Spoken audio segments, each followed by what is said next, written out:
baministre nous baza kokoba va ko gérer bongo ba faire courante musala et koba obeko koba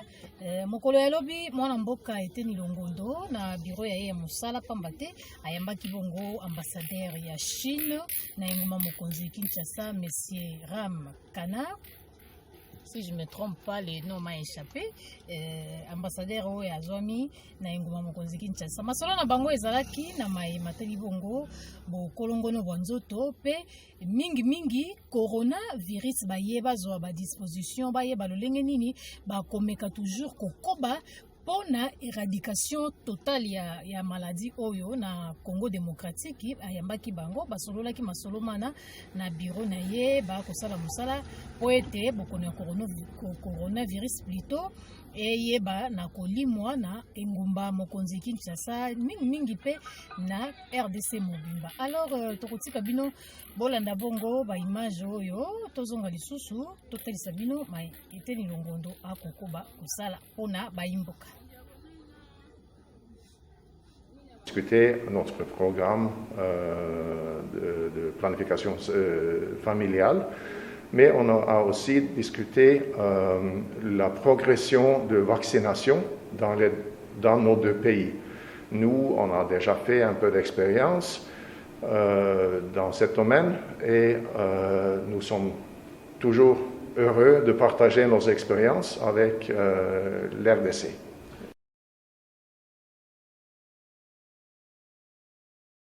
Le président de la République va accéder bientôt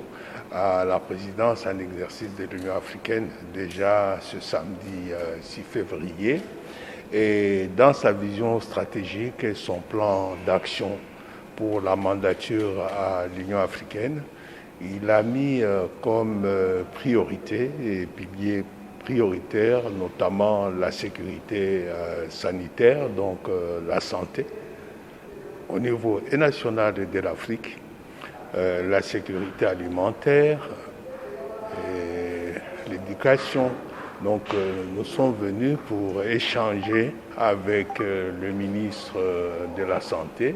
pour voir comment nous allons travailler en synergie pour promouvoir dans la santé. Évidemment, il y a la lutte contre les épidémies, Covid-19, le VIH-Sida, la tuberculose, le paludisme, les infrastructures médicales, les équipements médicaux, les conditions de vie et de travail du personnel de santé, ainsi de suite. Tozongi lisusu baimboka pona kotalisa na bino ete azali kokoba toujours kosala musala na ye mwana mboka Eteni Longondo ayambi lelo lisusu na bureau na ye ya musala koyamba te plutôt asali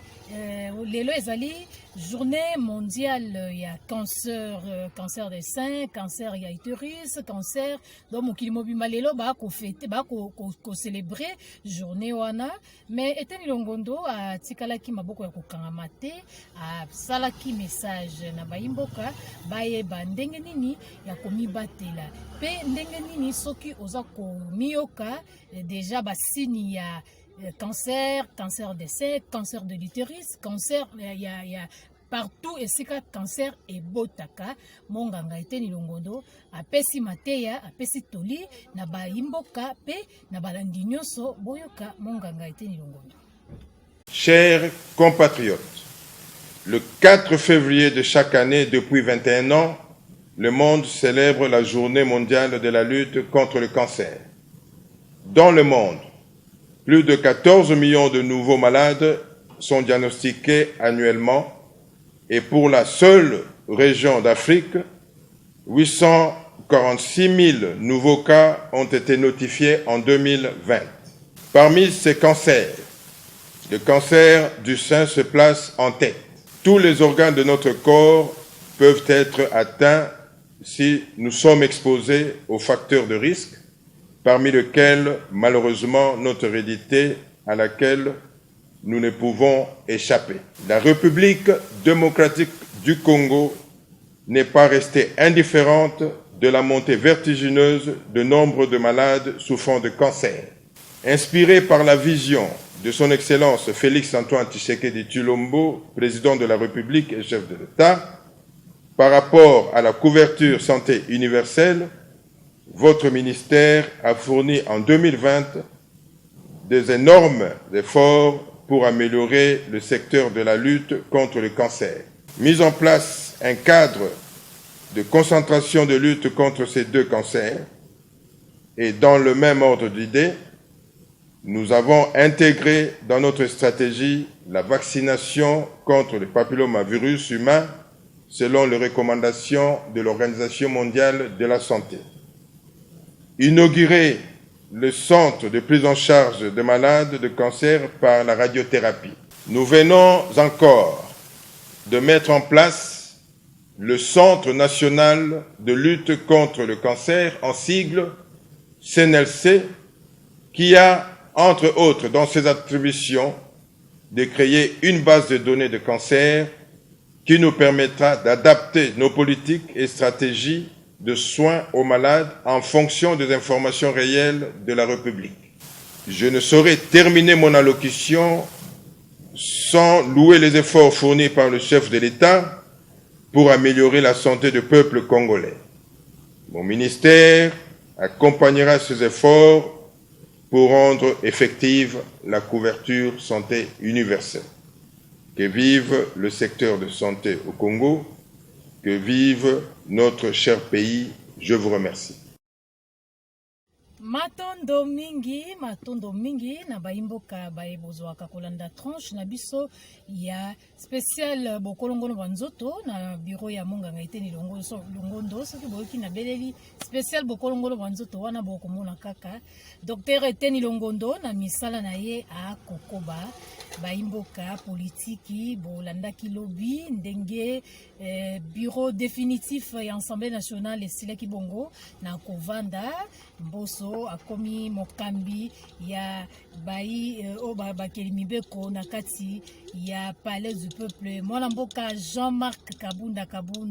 azongi lisusu maître nageur nde babengaka ye azongi lisusu de retour na poste ya premier vice-président ya Assemblée nationale baye wana mpona kosala mosala azongi lisusu bureau ya kala esilaki bongo na kokweya esili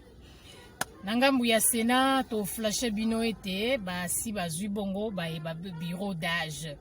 basi baponi bakandida e bakoluka bakoyisa lisusu bureau ya Sénat tambo mwamba na bureau na ye tokosinale bino ke questeur adjoint ya Sénat mwana mboka Sonia Kamitatu ye amimonaki ete akende na ye deja akende na ye habite kokende na nzela ya kobima na porte ezalaka malamu nakendanga na nzela ya démission mpona azala humilie te nayoka soni te pamba te ndenge bandi deja kovote bureau oyo misala bandi deja kosalama toyebi ete tokokwea na biso alors nasepeli natika na nga deja asali lettre ya démission na ye tokotalisa bino soki bokoti na page